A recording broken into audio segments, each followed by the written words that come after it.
আসসালামু আলাইকুম প্রিয় দর্শক, আশা করি ভালো আছেন। মশলা জাতীয় ফসলের মধ্যে চিরচেনা এবং পরিচিত একটি ফসল হচ্ছে রসুন।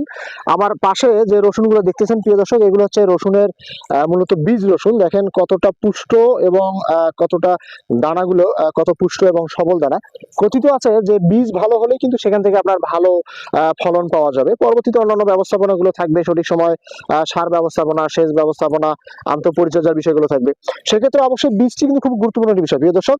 এটি হচ্ছে স্থানীয় উন্নত জাতের একটি রসুনের বীজ।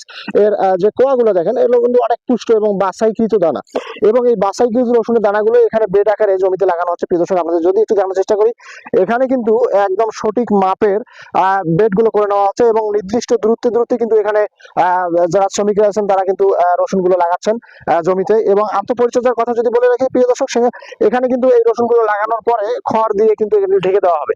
এবং এই খড় দিয়ে ঢেকে দেওয়ার পেছনে যে যৌক্তিকতা রয়েছে সেটা হচ্ছে, এটি কিন্তু একটু মালচিং পেপারের মতো কাজ করে, অর্থাৎ মাটির আর্দ্রতা ধরে রাখে, আগাছা কম হবে এবং পরবর্তীতে সঠিক সময় যে ব্যবস্থাপনাগুলো সেটি কিন্তু গ্রহণ করা সম্ভব হবে। তো এই হচ্ছে মোটামুটি প্রাথমিক অবস্থায় রসুন লাগানোর যে ব্যবস্থাপনাগুলো।